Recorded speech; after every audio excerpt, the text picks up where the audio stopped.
The National Aeronautics and Space Administration's Dryden Flight Research Center, Edwards Air Force Base, California.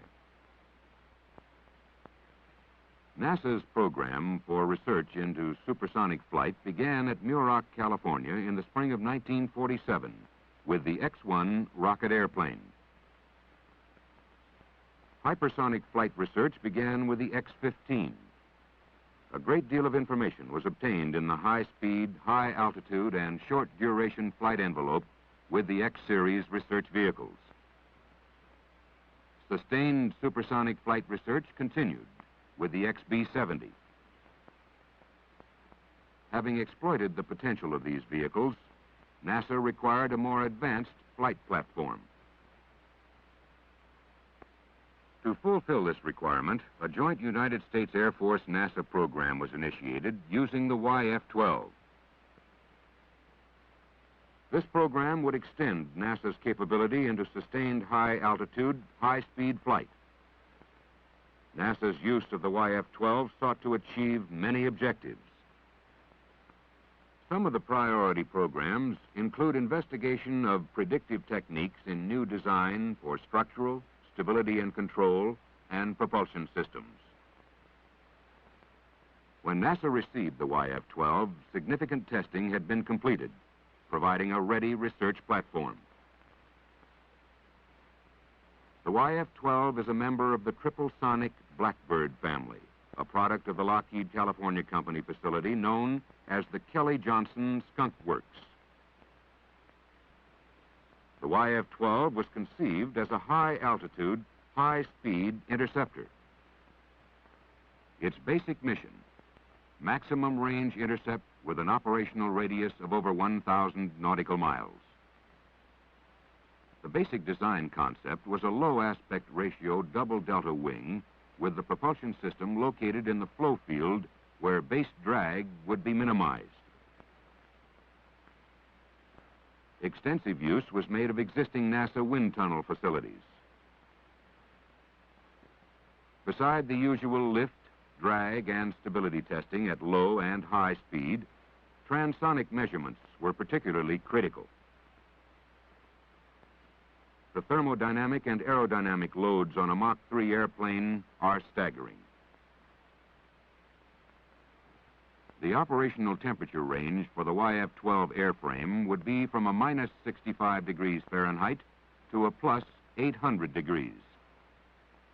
During cruise Mach, the leading edges and inlets run over 790 degrees Fahrenheit, wing and fuselage 450 to 500 degrees, afterburner and ejector between 900 and 1100 degrees, and the tailpipes are glowing white hot. This airplane, capable of sustaining speeds of over 2,000 miles per hour, overcame a giant hurdle in the engineering and manufacturing state-of-the-art.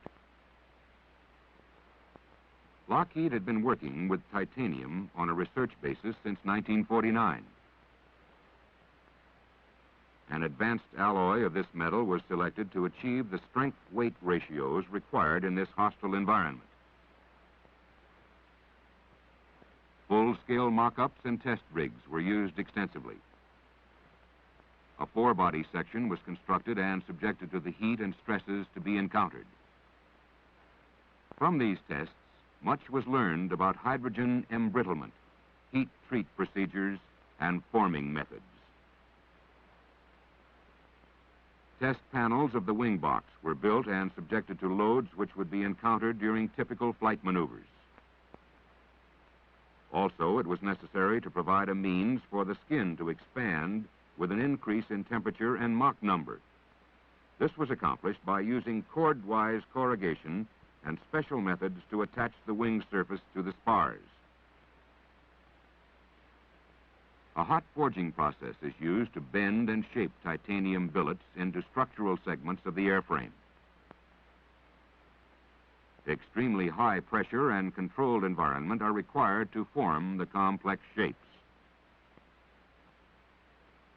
The practical machining of titanium required the development of cutting machinery, drills, power heads, profilers, and lubricants.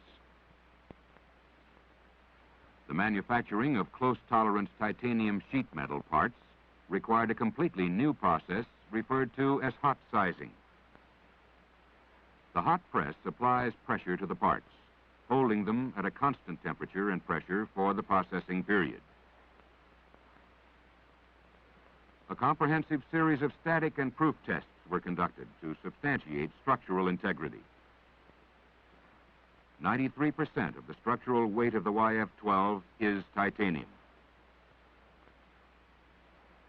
Functional mock-ups were used to prove systems before installation. The complete fuel system was subjected to elevated temperatures in climb, dive, and all aircraft flight conditions. Components of the pumping, refueling, purging, feed, vent, and dumping systems were operated at temperatures above 500 degrees Fahrenheit and at altitudes above 80,000 feet. Landing gear components were tested to destruction. Standard aircraft tires would not stand up to the elevated temperatures. A radical design was required to endure the long heat soak of Mach 3+ flight. Landing gear tests were run on the drop tower. There were no hydraulic fluids, pumps, or seals that would operate continuously at 600 degrees Fahrenheit. The automatic flight control system, servos, actuators, and cables were installed in an oven and tested for hundreds of hours. Conventional control cables did not pass the test. A watch spring material known as alloy was used to meet the life cycle requirements. The automatic flight control system includes, in addition to the mechanical and hydraulic components, a stability augmentation system, autopilot system, and Mach trim system. This provides stable flight throughout the wide range of operation. Safety of the flight crew was the prime consideration in the design of the escape system. It was essential to provide safe egress throughout the complete flight spectrum from takeoff to cruise. High-temperature electrical and electronic components were practically non-existent. Wires, terminals, connectors, and transducers developed for the space age were capable for short-duration temperature bursts, but not sustained high-temperature flight. The cockpit, missile bays, and components required a cooling and pressurization system far beyond the capability of existing design. This brought about an innovation, utilizing inlet bleed air and using the aircraft fuel as a heat sink. Inlet bleed air is in the range of 800 to 900 degrees Fahrenheit. Cooling with this air required a unique approach in the design of air turbines and heat exchangers. The air inlet system involves positioning the spike and matching various bypass airflows. The purpose is to maintain the optimum shock position on the cowl to maximize thrust and minimize drag. In the event of an aerodynamic disturbance in the inlet, known as an unstart, rapid sensing of the various parameters is necessary to regain control of the airflow. The disparity in thrust during an unstart is compensated for by the stability augmentation system. This provides aircraft control compensation in a fraction of a second. It is extremely difficult for the pilot to manually correct for such disturbances. The YF-12 fuselage is equipped with compartments in the chine area to accommodate the missiles. Missile loading and static drop tests were conducted. The fire control radar was tested for target search and acquisition above and below and at long distances, beyond the launch platform.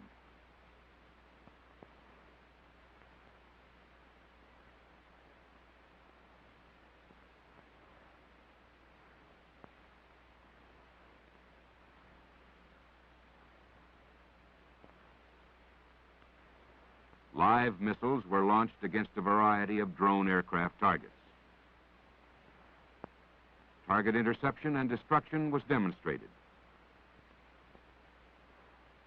On May 1st, 1965, the YF-12 demonstrated its excellence by capturing 9 speed and altitude records in one day.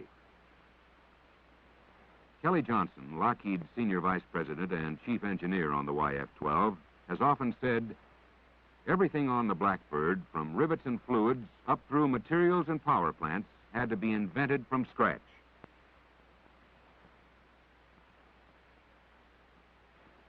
The NASA Flight Research Center received the YF-12 in 1969. The initial program objective was to compile instrumented flight data against which various predictive design tools could be compared in order to assess the state-of-the-art of those predictive design techniques. These tests would contrast early transonic B-47 high aspect ratio wing research data with the low aspect ratio wing data of the YF-12. It also offered an opportunity to compare loads and structures data from the rapidly accelerating X-15 research airplane with the long heat-soaked cruise of the YF. NASA and U.S. Air Force Flight Test Center personnel prepared the Blackbird for its new role. Thermocouples and strain gauge bridges, along with other airplane instrumentation, was installed.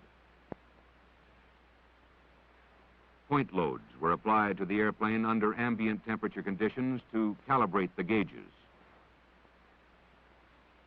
A flight test matrix was selected, flying varying configurations of weight and center of gravity at cruise speeds up to 3 times the speed of sound and at altitudes up to 80,000 feet. Temperatures were recorded for each configuration throughout the entire flight. In addition to loads and temperatures, structural deformations were measured at all test points. In order to precisely calibrate the thermal effects on the strain gauges, ground heating tests were conducted. A stainless steel oven conforming to the contours of the airplane was built. Heat lamps were wired inside the oven. The entire airplane was placed in the test fixture and heated to flight-measured temperatures to calibrate thermal effects on the strain gauges. The tests were controlled by a digital computer program using in-flight temperature time histories. Ground vibration tests were conducted to aid in defining the structural mode shapes. The calibration of the experimental instrumentation and the flight tests formed the nucleus of the empirical work, thus paving the way to assess the state-of-the-art of the predictive techniques. The theoretical work was built around 2 large computer programs known as Nastran and FlexStab.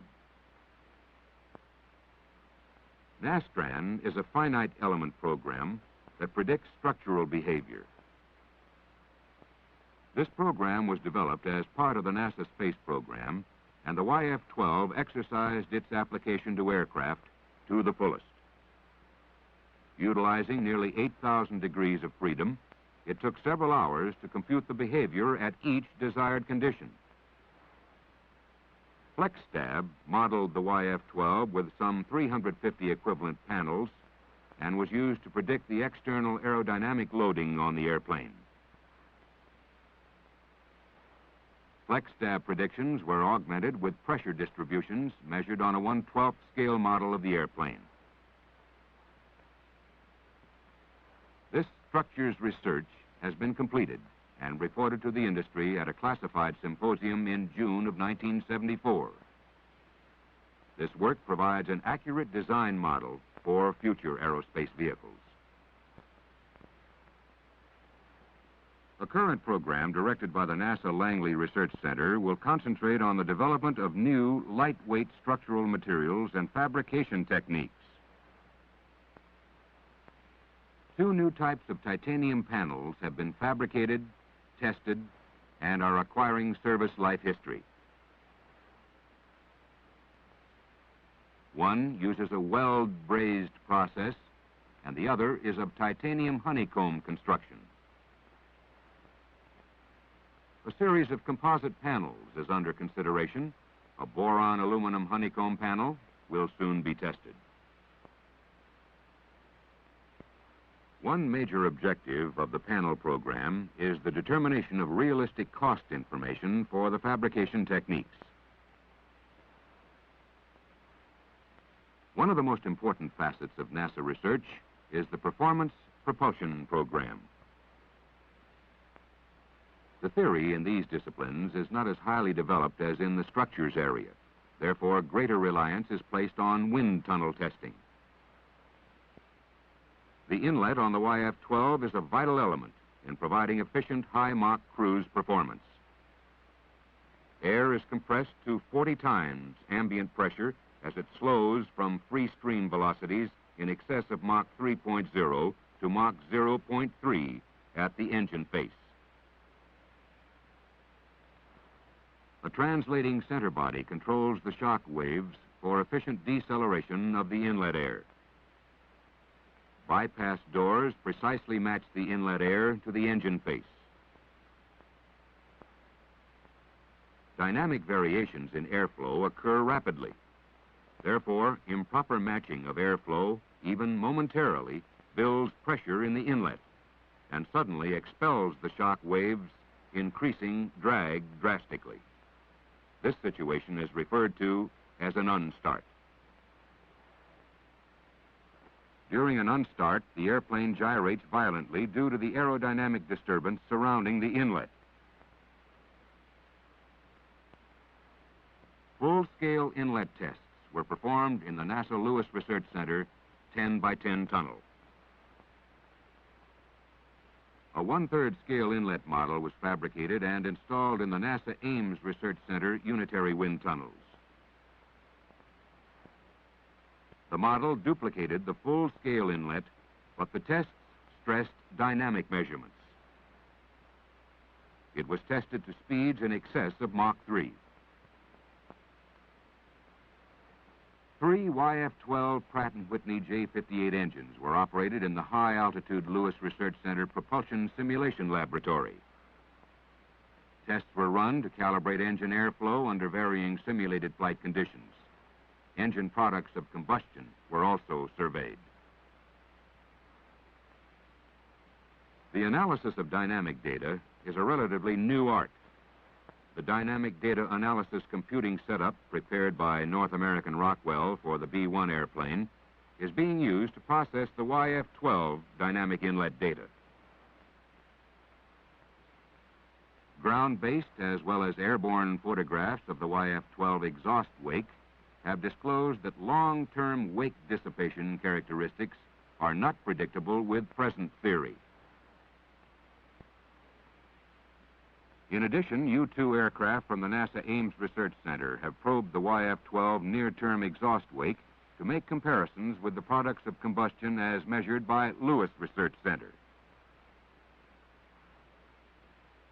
Follow-on work is being considered for the YF-12 inlet research program. Fast-acting pneumatic poppet valves are being placed around the periphery of the full-scale inlet at the Lewis Research Center. Small-scale wind tunnel tests indicate that such a mechanization can reduce the occurrence of unstarts and permit more efficient inlet operation. It remains to be seen if the small-scale results can be duplicated in flight. Other wind tunnel tests have helped to establish the feasibility of testing a modern inlet by placing it on the back of the YF-12 between the vertical tails. This installation can be put into place and removed quickly and easily and permit the evaluation of a wide range of inlet geometries in a cost-effective fashion. Experience on the B-70, the YF-12, and more recently on the Concorde shows that as speed and altitude increase, the ability to hold altitude precisely becomes more difficult. Several factors influence this deterioration in ability to control altitude. At high Mach number, the large energy vector dictates that if airplane attitude changes, even slightly, vertical velocity will change, and so must altitude. But perhaps more importantly, the outside air temperature at high altitude can change abruptly because so much distance is covered in such a short time. These excursions far exceed any values that could be tolerated in air traffic control. The examination of data from many flights showed that the inlet bypass air was the most significant factor in the thrust change produced by the temperature variations. Tests were run on a 1/12 scale model of the airplane at the NASA Ames Research Center to examine the problem in a more systematic manner. Using the 1/12 scale data as well as flight data, an extensive simulation of the airplane and its propulsion system was mechanized at the Lockheed Bry Canyon facility. An autopilot mechanization of altitude hold was synthesized to reduce altitude excursions by an order of magnitude in flight. Further mechanization hopes to make more optimum blending of airframe and propulsion system controls. The YF-12 is carrying a series of aerodynamic experiments into the high-speed regime as a sort of flying wind tunnel. One, called the aft-facing step, measures the base drag behind an inclined ramp. Data from this experiment will give insight into the effects of manufacturing tolerances of lap joints, probes, or other protuberances under boundary layer and Reynolds number conditions unobtainable in existing wind tunnels. Skin friction and boundary layer growth have been measured on the long, straight underside of the YF-12. Since skin friction drag can account for as much as 1/3 of total drag at Mach 3, it is important to be able to predict it accurately. This is an extension of work begun on the B-70. As with the aft-facing step, the boundary layer measurements made in flight cannot be reproduced in any existing wind tunnels. Pressure surveys are also being made on the rear fuselage to get a better understanding of fuselage boat-tail drag effects in a real flight environment. This is another area where difficulties have been experienced with accurate wind tunnel drag measurements, especially at transonic speeds. A series of cruciform delta wings have been added to the nose boom. Differential pressure measured from opposite wings allow for the resolution of gust velocity measurements as small as 1 foot per second. This is remarkable when the total velocity approaches 3,000 feet per second. Gusts and turbulence have been experienced at even the highest altitudes flown on the YF-12. These atmospheric phenomena exert measurable, unfavorable effects on the dynamic inlet behavior and on the flight crews. Flight crews are wired for sound on every flight. Measurement of heart parameters as well as exhaled gases give a continuous evaluation of the effect of high-speed flight on the human. Long periods of flights in the pressure suit cause dehydration and fatigue. It has a treacherous, gradual, and cumulative effect on pilot performance. Efforts are also being made to correlate the relationship between biological measurements and crew workload in order to quantify crew workload. The most spectacular aerodynamic experiment, at least in looks, is the hollow cylinder cold wall experiment. The idealized aerodynamic shape of a cylinder, 10 feet long and 18 inches in diameter, is cantilevered 4 feet below the underside of the fuselage. The cylinder is immersed in nitrogen to cool it to minus 100 degrees Fahrenheit. It is covered with an insulating blanket, flown to Mach 3, and the blanket is pyrotechnically removed, exposing it to a temperature of 500 degrees. Instrumentation built into the cylinder will make a variety of measurements such as heat transfer coefficient, boundary layer transition, and aerodynamic noise, all free of the constraint to wind tunnel wall interference effects. By testing the same cylinder in the wind tunnel, the tunnel interference effects can be better understood and calibrated. This is the YF-12, a national asset, a vehicle providing advanced research today for tomorrow's industry, a flying wind tunnel, furnishing NASA with the technical data to keep America the world leader in aerospace.